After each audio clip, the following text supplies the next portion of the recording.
তন্ত্র তন্ত্র করে খুঁজে বেরিয়েছিল, কিন্তু মাছুন্নি কি আমি দেখতে পাইনি গো পিতা। লক্ষণ এক এক করে আত্মীয় স্বজন সকলে কি আমি দেখতে পেয়েছি, কিন্তু আমার গর্ভধারিণী মাছুন্নি বলতে পারো পিতা। লক্ষণ আজ আমার এই শুভ যাত্রাকালে আজ আমার মাছুন্নিকে আমি দেখতে পাবো না পিতা। পাবে লক্ষণ, পাবে পাবে, কেন পাবে না? তোমার মা জনকে তুমি দেখতে পাবে, কিন্তু আমি তোকে কেন ডেকেছি জানিস লক্ষণ? আমি যে তোকে সুন্দর করে পরবেশে সাজে সজ্জিত করে নিয়ে যাবো উজানিনগরে বিবাহ দিতে। আজ আমার শাশুড়ি আমি তোকে সুন্দর করে সাজিয়ে দেবো লক্ষাই। তবে দাও পিতা দাও, আজ আমার এই বর বেশি সুন্দর করে সাজিয়ে দাও, আমি তোমার সঙ্গে যাবো গো পিতা। বেশ লক্ষাই, আমি যাবো। তুমি স্থির হয়ে দাঁড়াও, আমি তোকে সুন্দর করে সাজিয়ে দেব। বেশ পিতা। ও কি চলো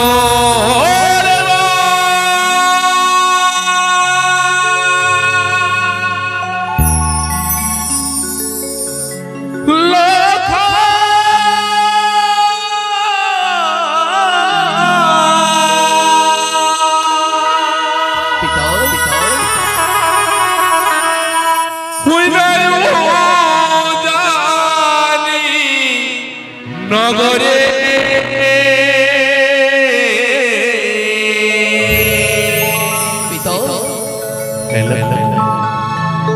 ওইলা বাহানিয়ার তু লালো রে ওকি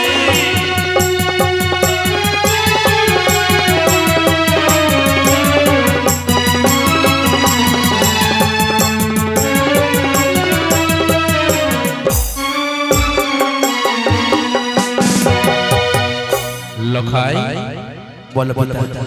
আজ তোকে আমি কি দিয়ে সাজাবো জানি? বলো। ওই না সুন্দর সাজো সাজুরিবা লোকা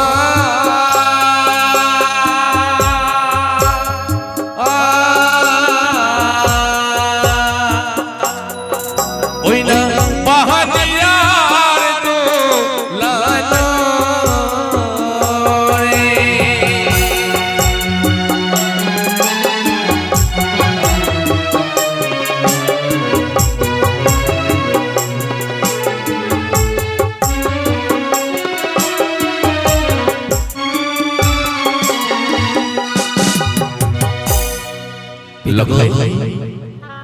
আজ আমি সুন্দরভাবে সাজিয়ে দিয়েছি, আজ তোকে আমি সুন্দর করে চন্দন কেটে দিয়েছি লক্ষাই। সত্যি গো পিতা। এবার বলো আর আমার এমন কি বস্তুটি আমি সাজিয়ে দিই? আর কি দেবো জানি? বলো পিতা। ওই না মস্তকে মুকুট পরুরিবা লোকা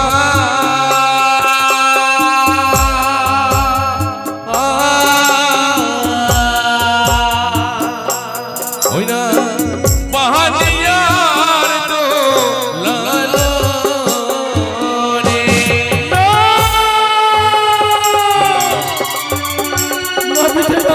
লখাই ওই মুকুট আমি পরিধান করতে পারবো না পিতা।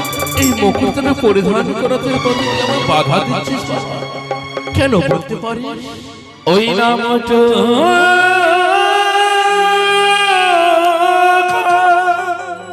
লখাই না পুরায়া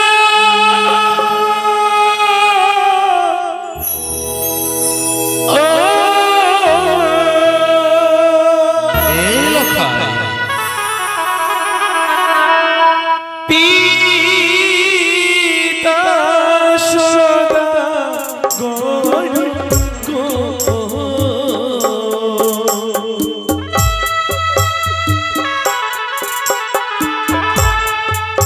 ওই না মত দেখিয়া ভয় লাগে প্রাণীর কাছে।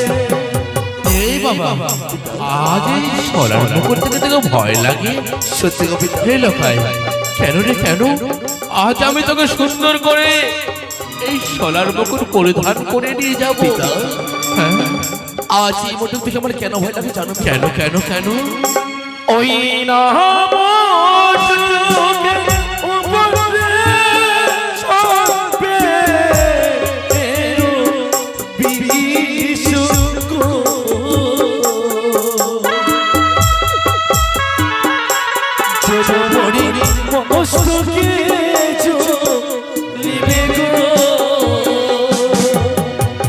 লখাই এই বকুলের উপর যে সর্প দেখতে পাও?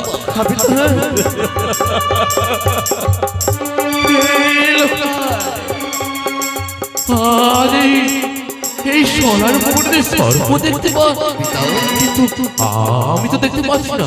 কিন্তু লখাই আমার বরের আসলে পূর্ণ করে দিবি না? লখাই আজ এই মন্ডপটি আমার মস্তকে পরিয়ে দাও। আজ তোমার চোখের সামনে যেন আমার এই মস্তখানে যেন আগুনের মধ্যে দাও দাও করে চলে পড়ে যেন ছাই হয়ে যাবে। বলো তুমি কি মন্ডপ আমায় পড়াবে? এই মুকুট যদি তোকে আমি পরিধান করি, আমার চোখের সম্মুখে তোর মস্তখানা দাও দাও করে চলে পড়ে ছাই হয়ে যাবে না?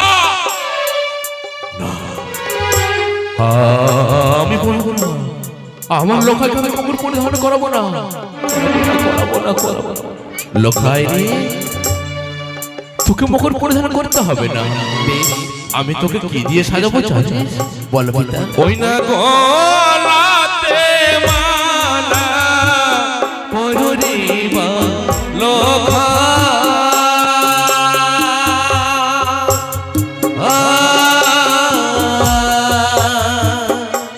ওই না বাহানিয়ার গো লালা রে।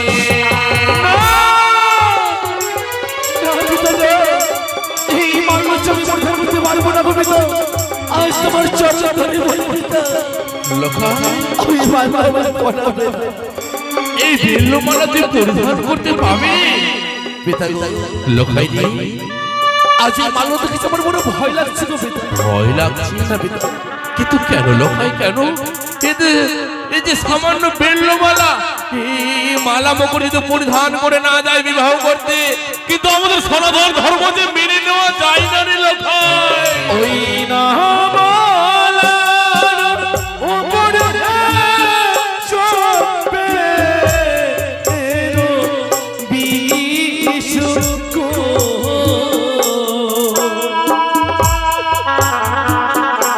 ছেড়মড়ি গলাতে চলিবে গো। লখাই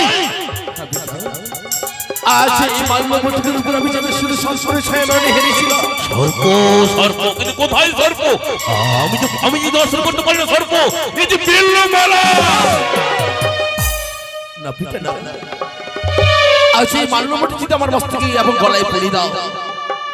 আমার যেন সর্বাঙ্গ যেন তোমার চোখের সামনে দাও দাও করে জ্বলে পড়ে ছাই হয়ে যাবে। লখাই রে, কত আশা করে বড় মুখ করে আমি বলেছিলাম, কয়জন পিতার ভাগ্য রয়েছে তার নিজ সন্তানকে বড় বেশে সুন্দর করে মালা মুকুট পরিধান করে নিয়ে যাবে বিবাহ দিতে। আমি বলেছিলাম, কিন্তু আমার সে আশা পূর্ণ হলো না লখাই, সে আশা আমার পূর্ণ হলো না। পিতা এ কি বলছো গো পিতা? হ্যাঁ রে লখাই, তোমার কাছে যদি আরো অন্য কোনো বস্তু থাকে সেই বস্তু দিয়ে আমায় সাজিয়ে দাও না গো পিতা। অন্য বস্তু? অন্য বস্তু কি দিয়ে তোকে সাজাবো? আমাদের সনাতন ধর্মে যদি এই বেল্লমালা সোনার মুকুট যদি মস্তকে পরিধান করে বিবাহ করতে না যায়, সেই সনাতন ধর্ম মানে নেওয়া যায় না। কিন্তু এই মাল্য মঠকে আমি পরিধান করতে পারবো না গো পিতা। পরিধান করতে পারবে না পিতা। কিন্তু কেন পরিধান করতে পারবে না লখাই বউ? কেন কেন কেন কেন কেন কেন?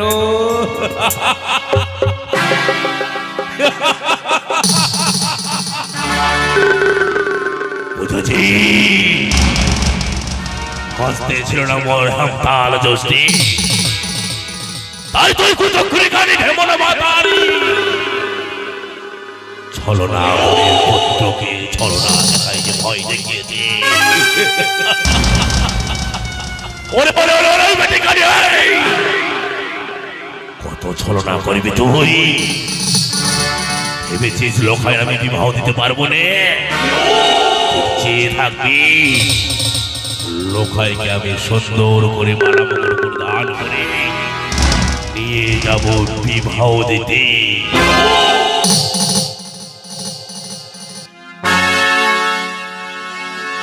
জয় শিব শম্ভু জয় ভবানীর জয় জয় শিব শম্ভু লোকাই বলো পিতা। একটিবার চেয়ে দেখো তো তুমি সর্প দেখতে পাও কিনা পিতা গো, হ্যাঁ কিছুক্ষণ আগে যেন আমি মাল্যবটকের উপরে নয়নে হেঁটেছিলাম ওই সর্বদেশ, কিন্তু সত্যি গো পিতা, আমি যেন আর কিছুই দেখতে পাচ্ছি না। বাহ তুমি আর কিছু দেখতে পাবে না লোকাই এবার এই মাল্যবটক তুমি আমি পড়ি দাও। হ্যাঁ তোমার এই মালা মুকুট আমি পরিধান করে দেব ওগো আমার চম্পকনগরের মা মাসিরা চম্পকনগরের সকাল প্রজারা সকলে আমায় অনুমতি দিবেন আমার পুত্র লোকায়ের মস্তকে আমি মালা মুকুট পরিধান করাবো সকলে বলবেন জয় শিব শম্ভু জয় ভবানীর জয় সকলে ওলো ধরে দিবে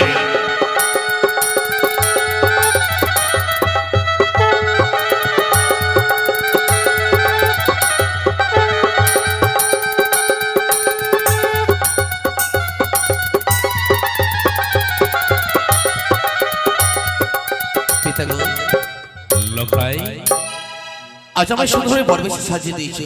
আজ তোকে আমি সুন্দর করে বর বেশে সাজিয়েছি কিন্তু জানো পিতা, বলো আমি যে তোমার সঙ্গে যেতে পারবো না গো পিতা। পারবে নে হ্যাঁ, কেন কেন ছোট থেকে বড় হলাম, শুনেছিলাম যে যে কোনো যাত্রাকালে যদি মায়ের কাছ থেকে হাসিমুখে বিদায় নেওয়া যায়, হ্যাঁ সেই যাত্রাটা শুভ হয়। সত্যি বলেছিস লোকাই যে মা জননী তোকে 10 মাস 10 দিন এই গর্ভে ধারণ করে পৃথিবীর আলো বাতাস দেখিয়েছে তার কাছ থেকে যদি আশীর্বাদ টুকু না নিয়ে যাওয়া হয় লোকাই জানিস পিতা, সে যে শুভ কাজ অশুভ হয় তাই তুমি আমাকে কিছু সময় দাও। হ্যাঁ তুমি বরযাত্রী নিয়ে তৈরি হই না, আমি মায়ের কাছ থেকে বিদায় নিয়ে আমি সেটা শুধু তোমার নিকটে বেশ লোকাই আসছি গো পিতা। বিলম্ব করবে না অতি শীঘ্র তুমি যাবে ছুটে আসবে আমার কাছে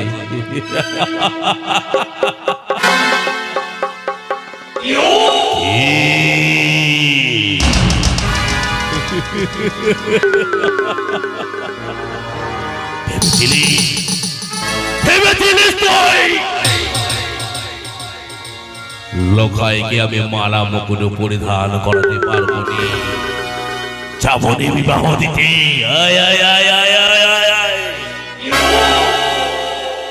কোটিশ্বরের পুত্র আমায় নম্বর চন্দ্রপতি সৌদাগর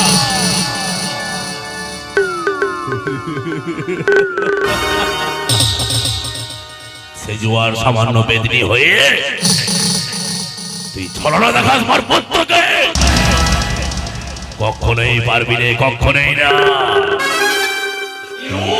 চেয়ে থাকবি পুত্র লোকায়ের আমি দেখ শুভ বিবাহ দিয়ে নিয়ে আসবো আমার চম্পকনগরে মন্ত্রী মহাশয় সৈন্য সমন্ত হাতে ঘোড়া নিয়ে আপনারা প্রস্তুত হয়ে যান আমরা গমন করবো উচ্চানি ভবনে